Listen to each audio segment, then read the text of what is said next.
That one goes first? Okay. Deborah, we're going live any second now. Who do you want to do a shout out to? My shout out is to Kimley Smith, because not only is she an angel in human form, but she introduced me to you, Michael. So Oh, man. she Kimberly, knows here what we she go. means I to love me. Yeah. this. Yeah. Yeah. Yeah.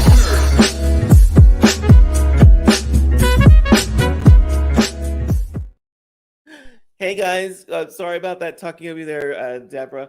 Today we have a special guest for you guys, actress and producer Deborah Ramaglia. Deborah is a passionate storyteller who creates inspiring TV and film projects that shed light on relevant issues and give a voice to those who are often overlooked. She has faced setbacks in her life, but has always risen to the challenge and come back stronger than ever. Her latest project, For Better or Worse, is a testament to her ability to find humor in life's unexpected challenges and take audiences on a journey of transcendence. I'm so excited that you are here, Deborah. Thank you. What an introduction. Thank you so much. Oh my gosh. So we're going to talk about setbacks today and unexpected things, and you are going to be our expert on that today. So Okay. let's jump right into it. Okay. Tell us about a setback that you've had, and just give us the elevator pitch on the setbacks that you've had. Well, the main one that comes to my mind is, it was more than 7 years ago, but after 7 years of my marriage, my husband was diagnosed paranoid schizophrenic. Okay. And he didn't usually that afflicts people when they're younger, but he was in his early 40s. And I didn't know for about a year. Wow. Yeah. Now, he's very good at covering stuff. Diagnosis, or you just didn't know, you didn't see it at all? Well, you know what? There were warning signs. When you look back on it and think of it, I was like, oh my God, like, how could I not have known? And it was traumatizing to me, because I would even ask the doctors, like, it's my fault. Like, how could I not have seen this? And I could have, handled it much more efficiently and better. It didn't have to progress as bad as it did. But usually the people that you're closest to are the last to know. Mm-hmm. So that happens. And also, he's very introverted, and he has a way of, well, he used to, when he was younger, be in the military, a Marine. So he has that kind of stoic part of him. Right. And then he also said he was trying to protect me. And then he also was really adamant that it wasn't illness, that it was real. And that, people were following him and trying to track his brain and all the stuff that goes along with all of that. So, okay.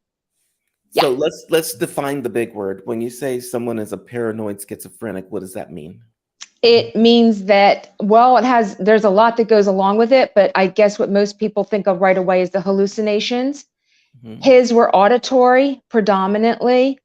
And it causes mood swings, but his isn't like a bipolar thing, but he was hallucinating.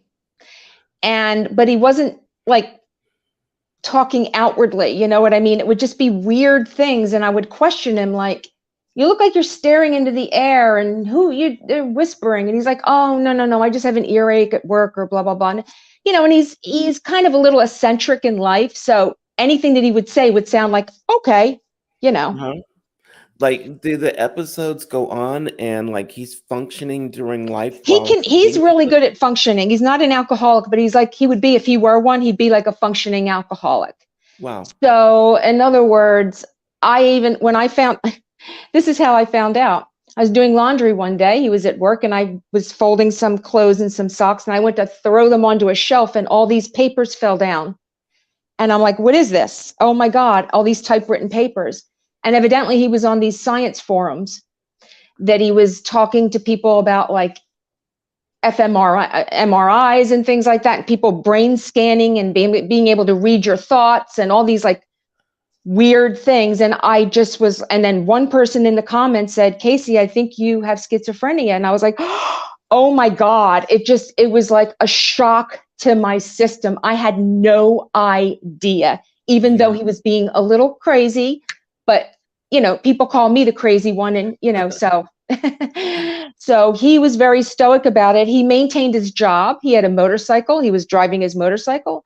But when I found out, I didn't know how to ask him right away. I was afraid of setting something off. So I was very, like would just talk around it a little bit until finally I confronted him. And I asked him, like, well, how many times a day do you hear these voices? Like 3 or 4 times. He was like, about 50 times a day. I was like, 50 times a day while you're driving? Yes. I don't know how he avoided an accident.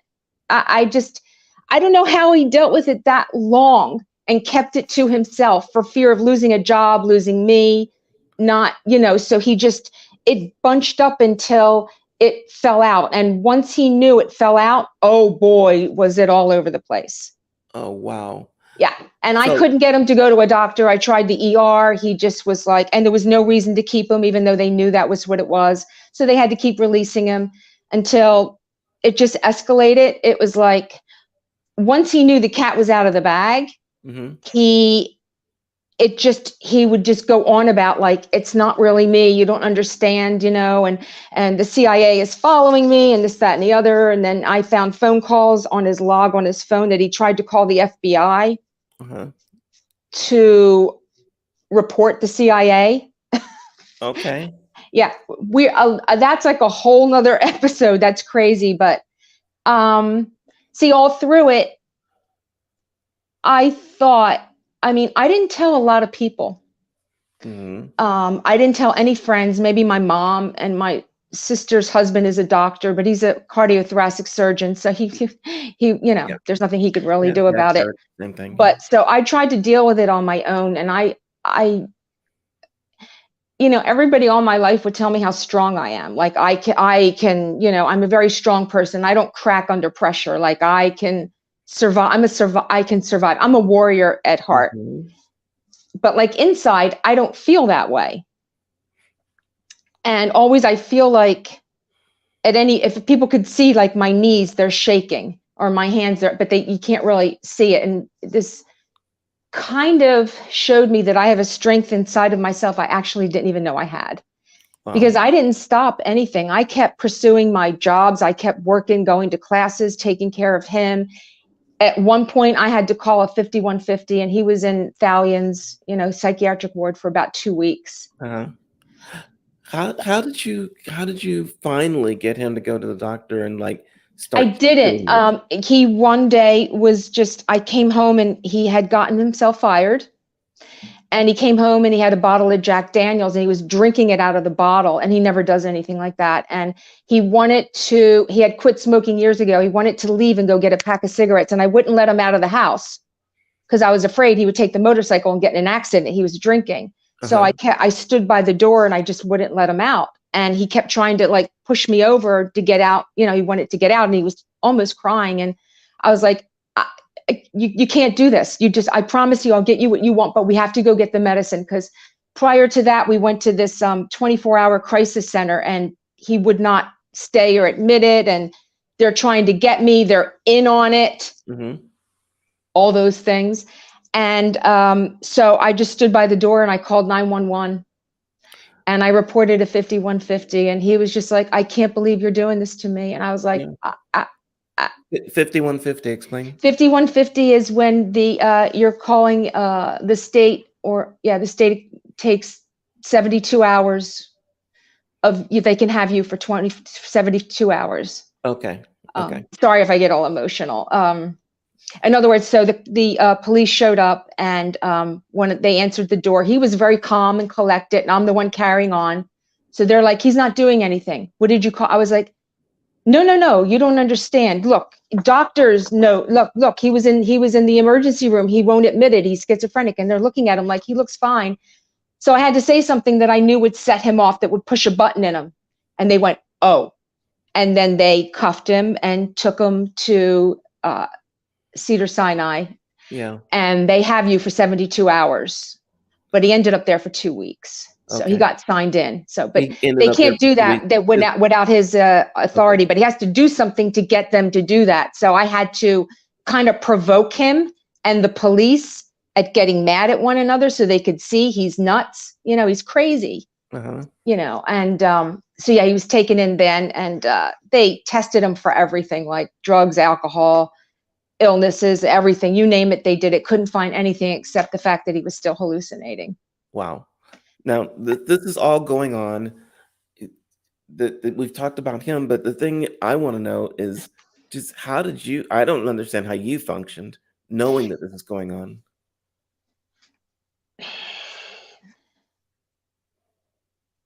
I just did, you know, I didn't tell anybody. I had one friend of mine who's an actress friend and a yoga teacher, and I told her, and it was overwhelming. It's like a tidal wave coming at you. And I remember her husband looking at me saying, you know, how do you eat an elephant with a teaspoon? You know, just one step at a time. All I did was do what was in front of me.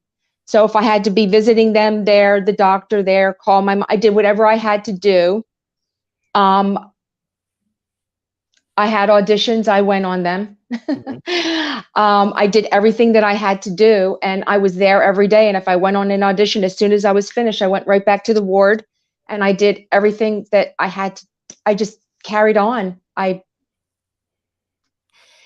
You know, some of it was a shock and I just did it, and then it would hit me afterwards. You know what I'm trying to say? And then I would get like I would wake up in the middle of the night with sweats and like panic, like I don't know what day it is. What am I going to do? What do I got to do? And then I would think, oh, it's Wednesday. Oh, that's right. I have an audition. Thank God I have something to do. So when I would go to the audition, I was actually calm, not nervous, not anything. I didn't even have time to prepare. Those were the ones I booked. Wow. With my husband in the car waiting for me outside because I didn't know what to do with him. He lost his job and I had a part-time job. She filed bankruptcy. We both had no jobs, no income. So it was like the universe. He was out of the hospital. I'm auditioning. I have no job. He has no job. Oh, there was an eviction notice on the door because the owner of the building found out what happened to him, and it was illegal, but they did it anyway. So we had to move, and it was just like the universe is trying to kill me here, you know, but and then I just said to myself, you know, I just prayed and I just said, I guess we're going to find out what I'm made of. And I remember praying one night, and I'm not really super religious, but spiritual, like, you know, but thinking like, did I build a house of cards or did I build a foundation? So if I built a house of cards, my career, everything, this marriage is all going to go flat. And well, all I'm going to do is try to meditate and do what's in front of me and do the best I can to take care of him, his doctor's office visits, my auditions, my career. I know I feel selfish even thinking about it because everybody said you're going to have to put that on the back burner for a minute or two and take care of it and come back to it. And I'm like, not going to do it, not going to do it, not going to do it. Nope, nope, nope, nope, nope, nope. I got to call back going, you know. And then when he applied for Social Security disability, he had an appointment downtown because they automatically will deny it and you got to go and fight for it. And I remember I had a call back that day for H&R Block, and I went there and I left him there to talk to the judge. And I went to my callback and came back, and I'm like, watch and see, he's going to screw this up and he can't talk right. He's going to go, everything's fine. But he managed to get it to, they saw through it, you know? Yeah. But like, I just did what I had to do, and I took care of him like I had to, you know? So it just. So tell me something. You come through this, and we want to talk about setbacks, comebacks, and all this. And I want to talk about you, because this boulder that you're carrying is making you crazy. I'm guessing you have to. You have to go through it. And I know. Well, you know what? The doctors, when they first met him, thought it was me. They, you know, waiting room at Medi-Cal, waiting for his first psychiatrist appointment or something as an outpatient thing, you know, when he got out. And we would raise our hand, and they thought I was him because I'm crying. He's like, it's going to be fine. It's going to be fine. You know, like he's the one, you know, it's going to be okay. It's going to be okay. Because I went to his appointments with him. He's the type that will say, I'm fine. You know, and I'm like, no, he's not. He has to tell what's really going on. But yeah, my comeback is like on a daily basis, like the Daily Show, only it's my life. So my comebacks are like get up and kind of have a fall down or something, or like a trauma of some sort. And then I just get back. I just do whatever's in front of me. And I try to stay focused on where my heart lies. Okay. you know, and my heart lies in the marriage, but it also lies in my commitment to do what I came here in California and also in my life to do. And I can't have a functioning marriage if I can't be me. So I can't, the lesson I had to learn was I can't leave me out of this. And also this show is a dramedy, but it, and has the comic, I'm the one that takes the fall. Yeah. It deals with the illness very gently, but it also And this is for sheds better or light on worse, the right? caretaker, because most things about, like if you watch a TV show or a movie, it's going to deal with, like A Beautiful Mind say, it's going to deal with the person that's afflicted, but the people around them are afflicted with it too. It just, I have it by default. So it will shed light on what it's like to be the person that's the caretaker part. Yes. Or if somebody's an alcoholic, the Al-Anon person, you know, that's always like in the background taking care of people. But I'm not a person that, honestly, maybe I'm selfish. I don't like being in the background. Okay. You know. I will tell you this just from, I've done dozens and dozens of interviews on this show, and I am focused on you like I'm watching a TV series right now, and I'm like, oh my God, keep talking. I don't even really need to ask you questions because you are strong, you are intelligent, you are handling this like a champ. You're the Muhammad Ali of schizophrenia taken care of, you know. Oh my You're like, goodness. I may have to put that in one of the episodes as a title or something. It's the things that happen though. I mean, so, okay, so we're in line at the food bank because, you know, my job was on, I was unemployed, but you know, when you're an actor and you're unemployed, you don't qualify for unemployment or whatever. And he was in between, you know, he was on unemployment, but like he's got his Social Security that hadn't gone through yet, which he'll be on for the rest of his life. It's like SSDI. yes. And so we're in line there, and then I get this alert, like, you have an audition and it's like due tomorrow. And I'm like, oh my God, I got to leave. So I'm like, I can't even wait in this line, you know, or whatever the heck, you know, and just go home and do what I got to do. I just did what I had to do, you know. And some miracles happened, because when we went to the Social Security office, like, he doesn't look disabled like a disabled person. He looks fine. Yes. But the woman that was his person that we were assigned to, her brother is diagnosed schizophrenic. She could see through it more than me, you know. And she was like, I'm going to tell you something. You are so lucky to have her, because my brother, he won't take the meds. He won't take them. And he can't handle a job, you know what I mean? But my husband, he does take them. And he's, if you met him now, you'd go, people go, he's fine. Like, what's wrong with you? You know, because he's back to normal. It's been several years, you know, his body's used to the medications and he takes them. He knows that is not up for negotiation. Mm-hmm. And they'll make you a little sleepy, but he works out. He's at the gym now. You know, he keeps himself busy enough. And thank God he's really talented at painting. Okay. You know, so he does oil painting. So that keeps him very creative, because any jobs that he has, it's like, he can't function in them anymore. That's done. That's gone. Yeah.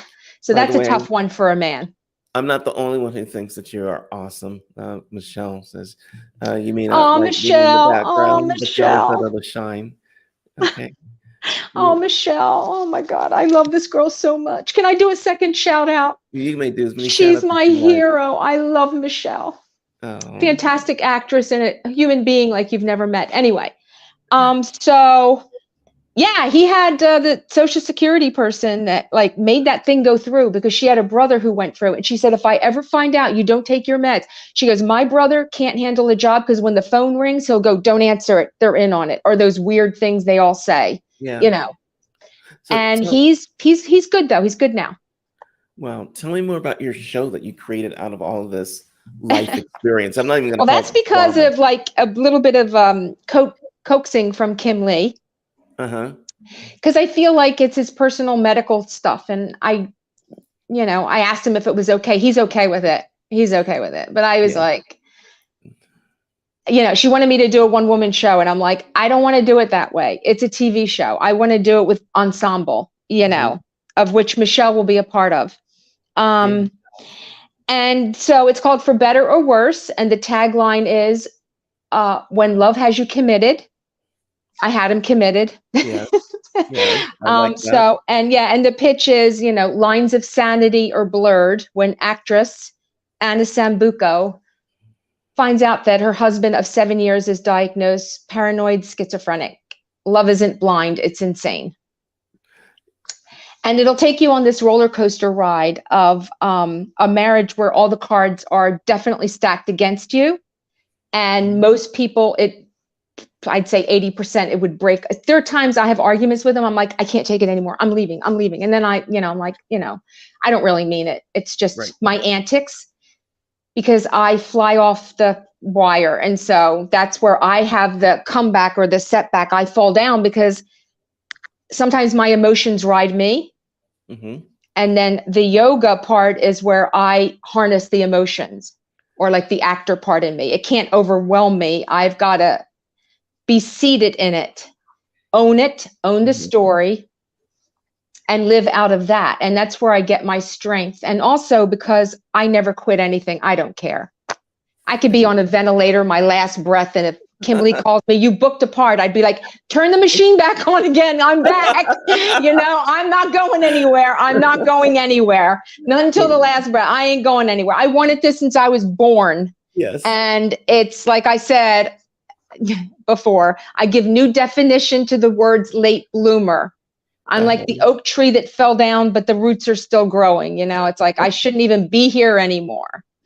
And that's just this one story. I mean, my whole life is like, I'm always the one that has to take care of other people's problems. Mm-hmm.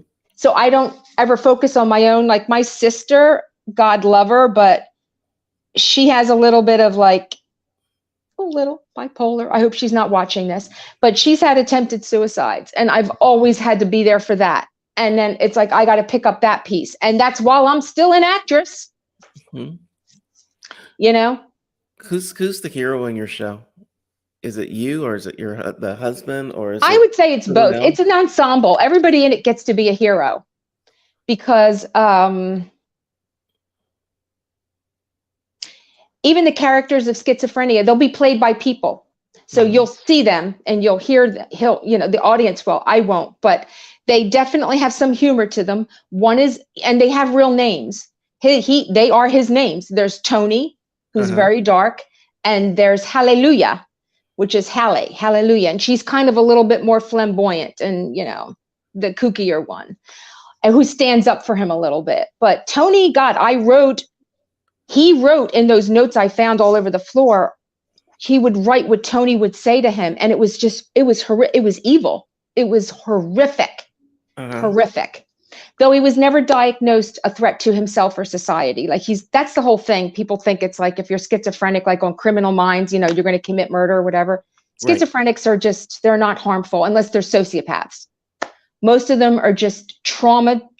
And schizophrenia is not like having a neurosis you can go to a therapy for and it goes away. It's neurological, and it's usually genetic. So it's physiological. It's not like you had a bad childhood, so you become schizophrenic. No, it's neurological, and they don't have a cure for it. They can control the hallucinations, which make you sleepy, hungry, tired, whatever. Right. But it's neurological more than anything. They just. Are you using his notes for the show? I have all of them. It's this thick. Yes, we have all of them. Is he going to get a writer credit? He should actually. He should get a writer credit. He should. Yeah. So for better word, the pilot episode is the 7-year switch. So that's when it happens, and then you do backtracks, and you see the things that led up to it, and how I'm, what happened all during it, all the crazy, kooky, crazy things that when I tell people, they think I should be doing stand-up. And I'm like, no, it's a tragedy. Yeah. I'm telling you a story, and people are telling me, like even casting directors that I know, you need to write this down. I'm like, no, I can't write this down. Finally. What's the eventual outcome that you want from the show, though? Like, what do you want people to learn from it or get out of it, or what's the point? That though the stories are different, the emotions behind the story are the same. So it doesn't even matter if you are diagnosed schizophrenic, or you have no diagnosis. It's all on a scale of 1 to 10. We're all crazy. What's that saying I heard once before? The only difference between you and the guy in Bellevue is you have a couple of bucks in your pocket. Some people can get help and some people can't. But that though you may not be diagnosed that, we all relate to the same downfalls, and this story is so relatable. It doesn't matter who you are. I used to go to Al-Anon meetings because I used to have people in my lives that were like alcoholics or whatever, and I would hear their stories and I'd be like, I don't relate to the story at all. And it would be people that would be very different from me. Right. That, an older person that's, I don't know, has HIV, and other person that's like, from God knows where, that I don't even know what they're saying. But underneath it, I would go, oh my God, I relate so much. So it's relatable. And the journey is about that even if the cards are stacked against you, you can get through it somehow. You just have to see the light at the end of the tunnel, and it will definitely bring you to the light. I would never bring somebody down the darkness of mental illness and leave them there. There is definitely light. There's light all through it, but you have to have the eyes to see it with. The perspective. It's all your perspective on it, You have an amazing story to tell. So, Kimberly, if you were watching, do not let her stop on this. I don't believe that she actually would anyway. She won't. She won't. It's going on. And when and where can people watch the show?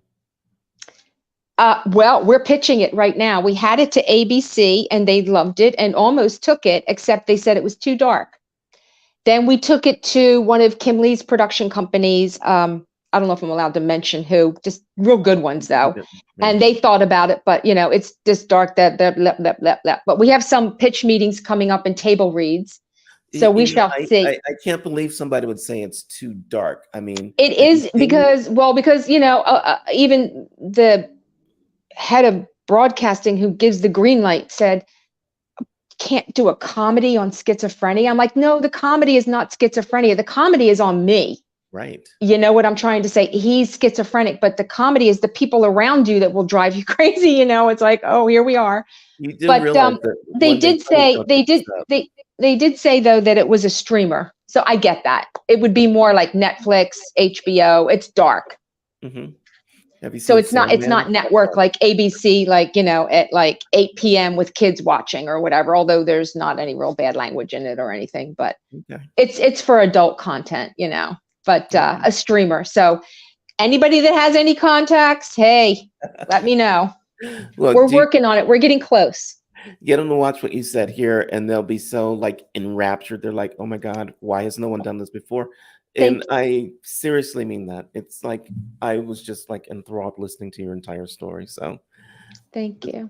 Someone's gonna pick it up, and everyone else is gonna go like, oh, she brought it to us first.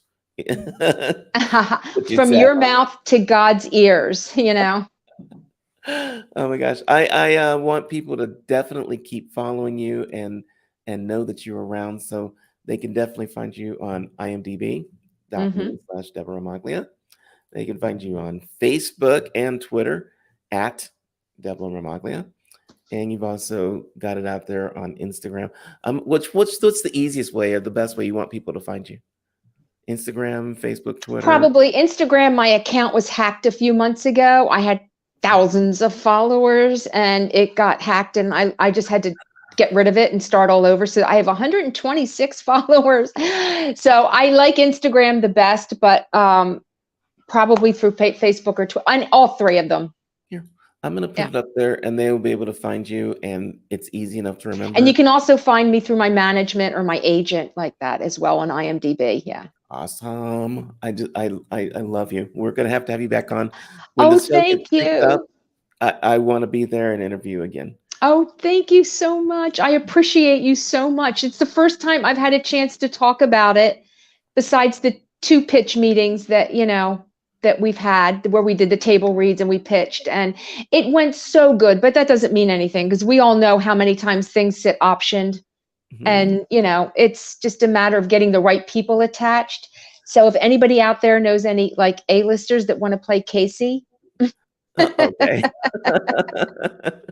There's Delilah. Yay, Deb, you are an amazing woman. I Oh, this is my partner in crime, Dahlia. Oh my God, she's the best actress, most amazing friend.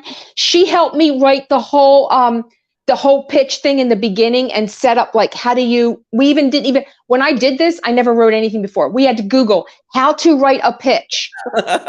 And it's going to ABC Broadcasting in like 48 hours. And the two of us were up at 3 a.m. in the morning. She corrected everything and did all of the visuals, and she did the pictures, my headshots. Oh my God, she was my original headshots then. I love that. What is the whole thing about it? Takes a village. She's part of the village, right? She is part of the village. Oh my goodness, yes. Caden says, what a great show. Good luck, Deborah. Oh, thank you, Caden. Thank you.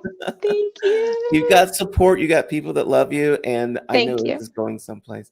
So you guys follow. I've got it on the screen right there. Follow, support, and love this because it is going to be huge.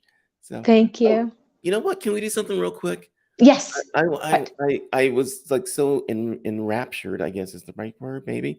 I forgot we have to play this or that. And this is just fun so that people know more about you and they can say, wow, there's something I didn't know. So all I'm going to do is I'm going to ask you a question and you have to pick one or the other. You cannot pick both. Sound fair?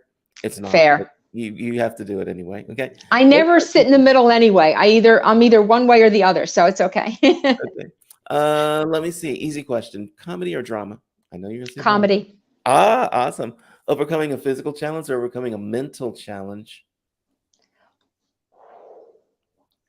Physical. Okay. Hollywood classic comeback story or real life comeback story? Real life comeback story. There you go. Do you like motivational speeches or motivational music? Motivational music. Hopefully you've seen both of these. Tom Hanks in Castaway or Will Smith in I Am Legend? Oh, why? Oh, God. Now I can't sit in the middle. Castaway. Okay.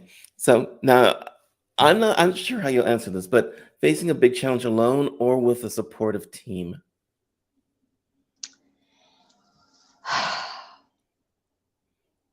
I would like to say with the support of a team, but it usually ends up alone.